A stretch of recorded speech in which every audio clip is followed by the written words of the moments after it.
సిరుల తల్లి సింగరేణి పుట్టినిల్లు అయినటువంటి ఇల్లందు సందర్శనలో భాగంగా ఈరోజు తెలంగాణలో పురాతనమైనటువంటి రైల్వే స్టేషన్లో ఒకటైనటువంటి సింగరేణి కాలరీస్ రైల్వే స్టేషన్ ఇల్లందుని సందర్శించాము.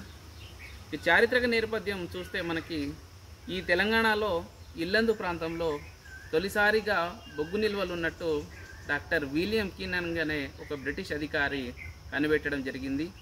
ఈ బొగ్గు నిల్వలు ఇల్లందు ప్రాంతంలో వెలికి తీయడం ప్రారంభించడం తర్వాత 1880 మధ్య కాలంలో ఈ ప్రాంతంలో సింగరేణి కాలరీస్ తోటి రైల్వే స్టేషన్ ఏర్పాటు చేయడం జరిగింది.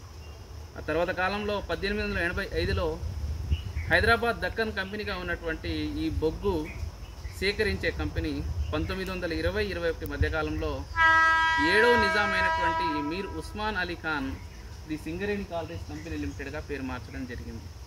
ప్రస్తుతం ఈ సంస్థలో 61,000 మంది ప్రత్యక్షంగా పనిచేస్తూ ఉన్నారు.